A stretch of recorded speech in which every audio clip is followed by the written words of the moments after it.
Well, a congressional hearing last month reigniting the debate over UFOs. My next guest is an investigative filmmaker. He says Navy crew members have confirmed a 2019 incident where their fleet was apparently swarmed by at least 100 unidentified flying objects. Here to talk about it is Jeremy Corbell. Jeremy, thank you for coming on. We very much appreciate it. The Department of Defense tells Congress these UFOs are probably drones, but Navy crews are telling you that these objects are doing unexplainable things. So what do they mean by that? Right. So the American public, as well as Congress, was not shown the truth. They were shown one piece out of 6 pieces of corroborative evidence that I provided to the public. So it was a lie through omission. What really happened on that day goes far beyond, actually across those days, go far beyond one ship. This involved numerous ships. I'll say up to about 10 of them that were experiencing these unidentifieds that flew with impunity and were, in a sense, just swarming these Navy warships. So this series is massive on scale and scope. The controllers of these units, they have not been identified by our Department of Defense. This is a national security issue. So the obfuscation that we saw in that congressional hearing, it's very unfortunate. But I do have hope, because I believe there is new legislation that is going to bring to light the UFO transparency, because this is a real issue. But we see these things, Jeremy, and I'm wondering what you think it is. I mean, are we talking about alien spaceships? Are we talking about potentially black projects from this country or other countries? Or is this just simply the stuff that's out of our technological range?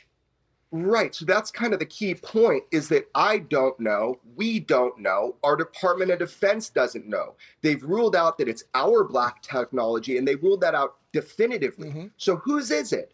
Now, could it be Russia? Could it be China? That has essentially been ruled out at this point. Where's the landing site? Where's the takeoff? We're talking about a massive scope and scale of 100+ of these units flying around.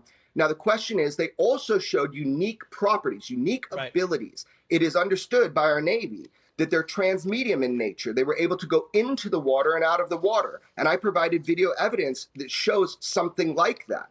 So the real question is, whose are these? I'm not going to speculate. I don't know. That's our Department of Defense that needs to know. I want to play some sound if I can, Jeremy. This is from the hearing, and then I'll get your response on the other side. Watch. There have been no collisions between any U.S. assets and one of these UAPs, correct? We have not had a collision. We've had at least 11 near misses, though. It just amazes me there have been no collisions. And if we don't know where these things are going, Jeremy, if we have no idea what their capabilities are, you would think, and these possibly were drones, you would think there would be a collision at some point in time. Right. Well, here's the deal. What does drone mean? Nobody's arguing if it's manned or unmanned. The question is, whose are they? Now, I'll tell you something. That was a tricky thing. Collisions, they're talking about near misses. We don't want those. But I will tell you this. As of just a couple weeks ago, I am directly knowledgeable about the fact that our Air Force sometimes engages kinetically, which means fires upon what we know to be UFOs. But the other problem is sometimes we don't. And how they determine that is a problem. A lot of this UFO information is not going up the chain of command as it should be. And that's why people are providing me video. Not going up the chain of command. Would you consider this an intelligence failure, that we don't know more information about what these are?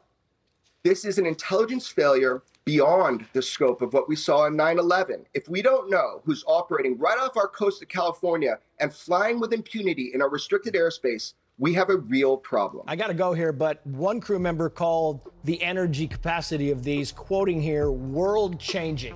Fair assessment? Yeah, essentially the height, the altitude, the number of them, the duration, if you add it all up, we need to know who built this technology. Let it be from somewhere else or from here, that's irrelevant. We need to know the operators of these units. Jeremy Corbell, thanks for coming on, sir. We appreciate it. Thank you. Let's do that.